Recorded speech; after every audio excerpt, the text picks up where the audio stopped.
Trying to catch something and these mahi keep attacking the boat. Hey everyone, welcome back to the channel. On today's adventure, I've got some special guests joining me.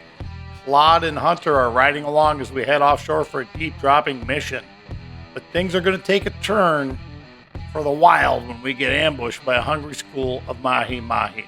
Stick around because in this episode I'll show you a few killer tips on how to boat more mahi once the school comes right up to the boat.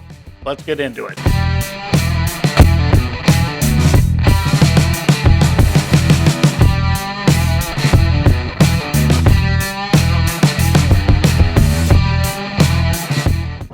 Look at them all over there. They're bigger ones. These are bigger mahi.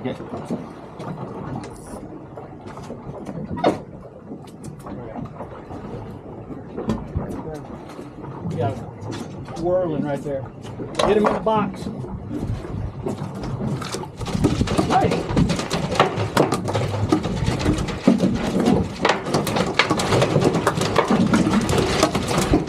What's going on back there? Mayhem. Mayhem. That's awesome. Nice. Yep, there you go, Hunter. Everybody's jumping. All right, first things first. If you want to be successful when a school of mahi swims up to the boat like this, you've got to be prepared. I always carry at least 4 spinning rods on board ready to go. Sure, you could get by with 2 or 3, but 4 gives me the flexibility and speed to stay up with the fish. One's rigged with a bucktail lure, the other 3 have removable hooks. So I can swap the bait out or presentation fast. The key is if you're not ready when the school shows up, you're going to miss your window. Preparation is everything in this game. Plan. Here you go. Oh, there you go. This is pulley.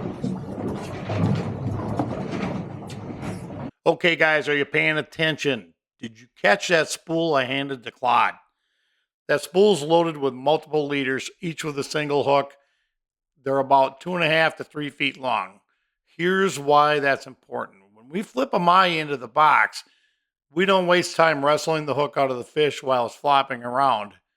Instead, we just connect the loop at the snap swivel and clip on a fresh leader. Quick, clean, and you're right back in the action. This part's very important, guys. When that school first shows up to the boat and you hook the first mahi, don't pull them in the boat right away. You want to keep that fish in the water. Put the rod in a holder on the side of the boat. I put down about 15 feet of line so the fish is still swimming. That fish will keep the rest of the school hanging around the boat. It acts like a magnet, buying you time to catch more fish. He's good right now. He's good right there. Let him out, but give him about 5 more feet of line. There you go. We got, what do we have in the water? Just 1 in the water? Hunter's got 1 in the water. That's it.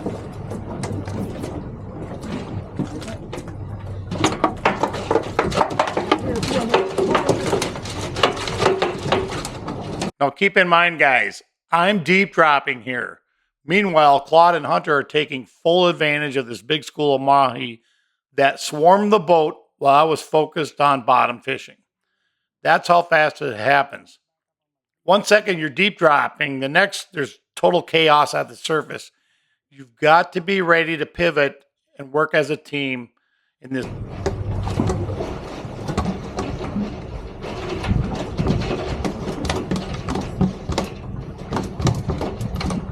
That's a nicer one too, ain't it? It's all right. Yep. Yep. Another one right behind it, right under this one, Hunter. Yep, look down. Yep, look down. What happened there? He just decided to leave. Was that the one we got down? Yeah. I can reel him in. Hold on. Let me get my deep drop squared away a little bit here. He's good. Got another one right here behind the boat, man. Right behind the boat. Yep.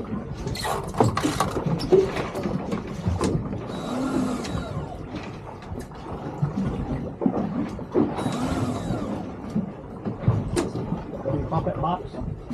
Oh, got it? still one right back here behind the boat.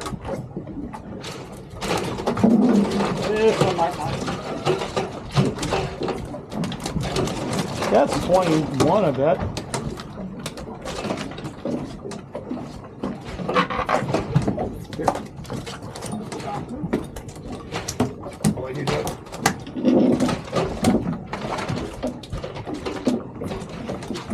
There's some big ones burning around over here too.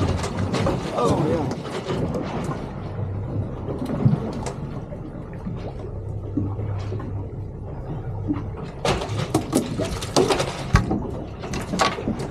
One. Called it, Matt. Weird. Strange how I do that. Right behind the boat.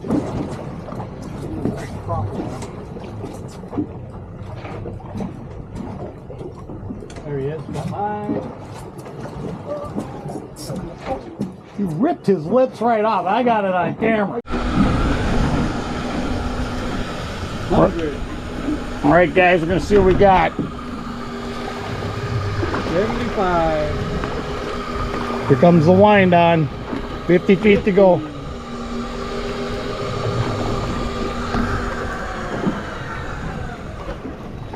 Tilefish. A little guy. Go ahead and pull him in, Clyde. Look, you missed another one. They stole your top bait. I got that. I gotta get the hook off there. Okay. All right. All right, well. One on the board. There we go. One on the board. Probably want to move that one out of the way. We throw it on the other side. And we got to see who we got here. Fighting yet? Some's down there. 60 feet. That color coming up right there. I'm guessing Tile. He's bumping it pretty hard. Or it could be, like I said, a few roses. You got more than one on you guys. What's a Rosie and a good car. Reach over and grab the line. No, look at the apples. Nice. See, he even got bent this. Yeah, see it. That's when that first landed.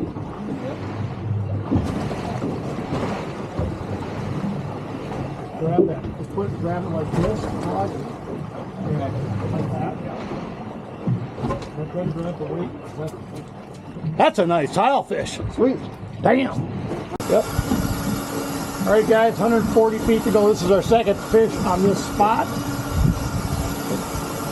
Hit the bottom and he piled on it right away. So he's coming out up there. I'm kind of thinking Snowy. But hit standby on. What do you think, Claude? Hunter's taking a nap over there. I think it's the Snowy. Yeah, he's pitching up. He's pitching up and out. Pitching up and out, guys. He's gonna float up out there. Oh yeah, he's coming up. Look at this shit. Look at him come up way out there. The weight's gone. Wow, he's out there. Just about to come up. Yeah, we got color way out there. Look at the size of that mark out there. That's two fish. Oh my God. Is that two? I don't know. Big Tile or a Snowy. What is it? That's a Snowy. Oh, that's Snowy. That's a Snowy. Buddy, look at that donkey. Holy, and a Mahi. And we just caught a Mahi with a Snowy. Another Mahi. Nice. You can't make this shit up. Whoops, hey, he's off. All right, that's what we came for right there. Okay. Remember I said they always knock the weights off? Yeah, sure enough. I'm just gonna grab the camera. Yeah. Upside down or? Yeah, you can tap the back, it'll show you the screen. And look at that, right in the corner of the mouth. Nice, Snowy. Back here. Mouth full of teeth. Yep.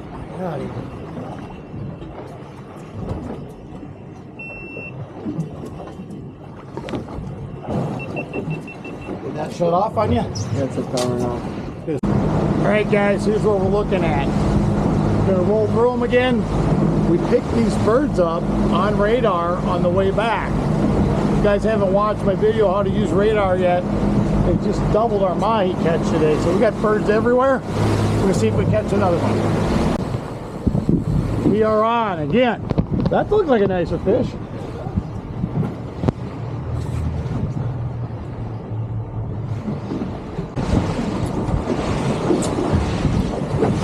Right in the sun, so I can't see this guy, buddy. So we got a jump ready.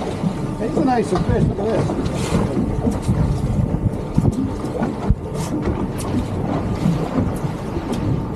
Keep his nose down in the water. Oh, wow. Get in! Get in!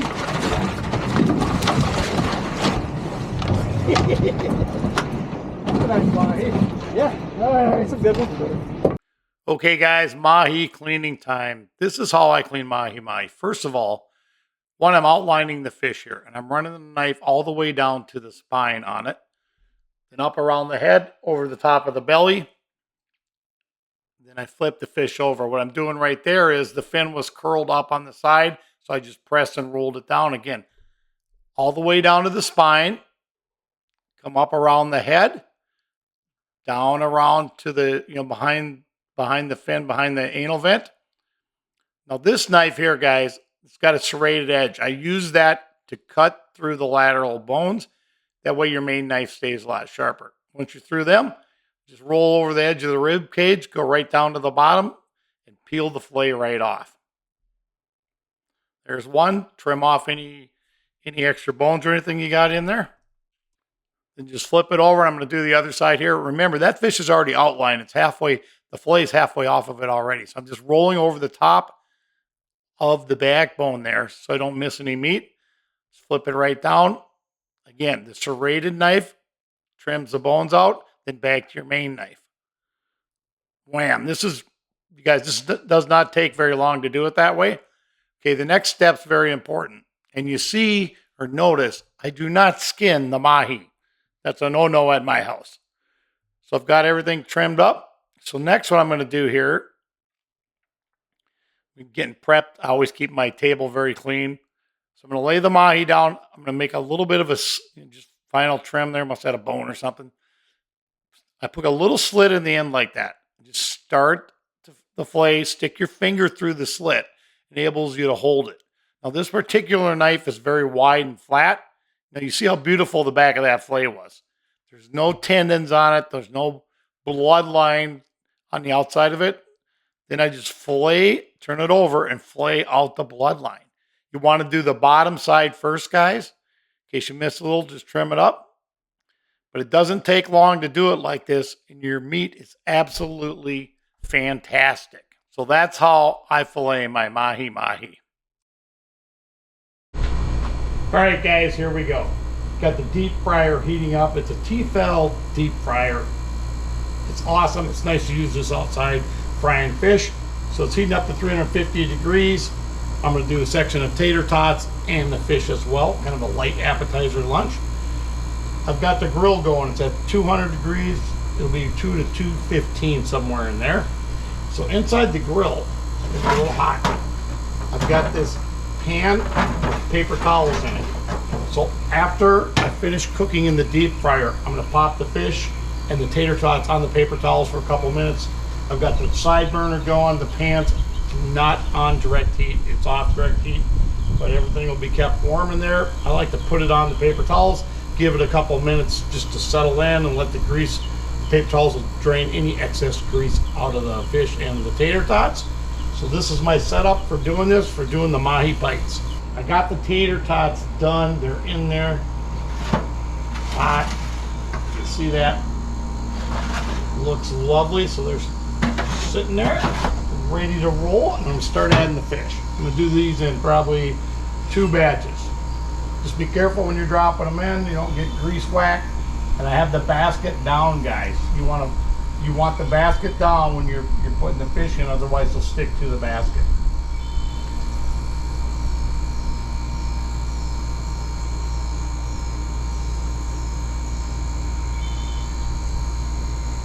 you got some a little larger than others, put the bigger ones in first.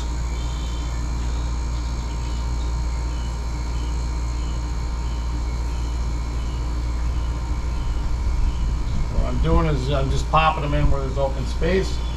Again, I'm going to do two batches with them, so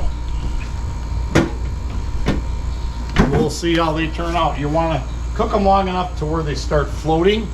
Once they're floating, they're done. So that's going to take a few minutes. I'll bring you guys in afterwards.